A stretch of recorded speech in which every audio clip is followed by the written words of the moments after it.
જય હિન્દ દર્શક મિત્રો, હું જમીલ પઠાણ. આપ જોઈ રહ્યા છો તીર સમાચાર. વાત કરીશું 31ની પૂર્વ સંધ્યાએ છોટાઉદેપુર એલસીબી પોલીસે ગુજરાતમાં ઘુસાડવામાં આવતો દારૂનો મોટો જથ્થો ઝડપી પાડ્યો છે તેની.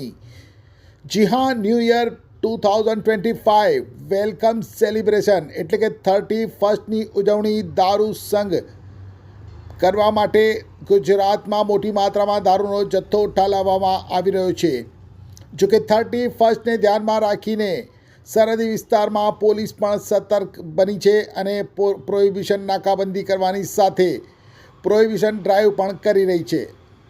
પોલીસે પોતાના અંગત બાતમીદારોને પણ સક્રિય કર્યા છે. ત્યારે પોલીસને પોતાના આયોજન થકી એક મોટી સફળતા મળી છે.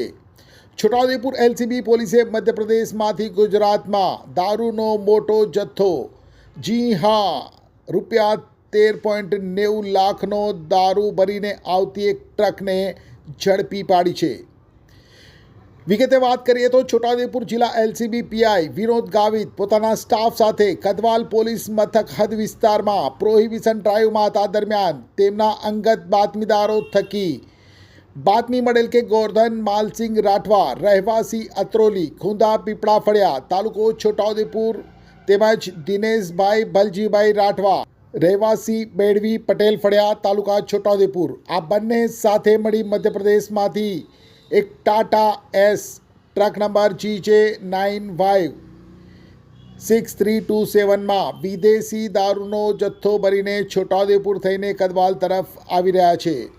બાતમી ચોક્કસ હતી, જેને લઈ પોલીસે 12 ગામ પાસે વોચ ગોઠવી હતી. પોલીસ વોચમાં હતી તે વખતે બાતમી મુજબની નંબરની ટાટા એસ ટ્રક ધનપુર તરફથી આવી રહી હતી. પોલીસે તેને રોકવાનો પ્રયાસ કર્યો પણ ટ્રક ચાલકે ટ્રકને રોકી ન હતી અને ટ્રકને પૂર ઝડપે હંકારી કદવાલ તરફ ભાગ્યો હતો. ટ્રક ચાલક ભાગી છૂટતા પોલીસે ટ્રકનો પીછો શરૂ કર્યો અને પછી સર્જાયા ફિલ્મી દ્રશ્યો. બીજી તરફ પીછો કરવાની સાથે પોલીસે કદવાલ પોલીસને જાણ કરી અને પાની માઇન્સ 4 રસ્તા ઉપર નાકાબંધી કરવાની સૂચના આપી, જેને લઈ કદવાલ પોલીસે પણ પાની માઇન્સ 4 રસ્તા ઉપર નાકાબંધી કરી રોડ બ્લોક કરી દીધો.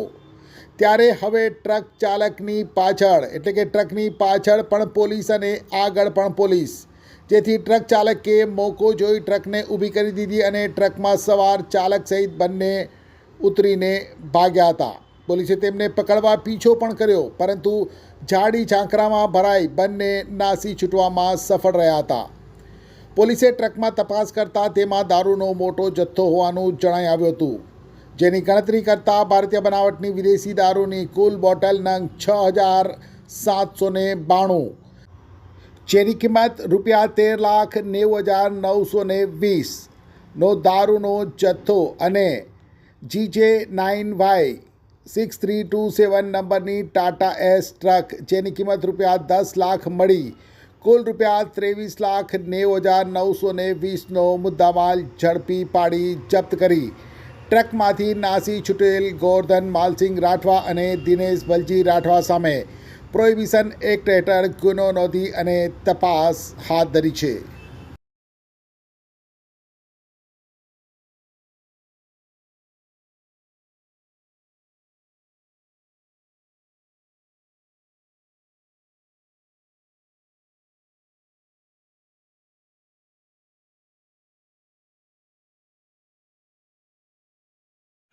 છોટાઉદેપુર સહિત રાજ્ય, દેશ અને દુનિયાના સમાચાર જોવા માટે સબસ્ક્રાઈબ કરો તીર સમાચાર અને બેલ આઇકોન જરૂર દબાવો.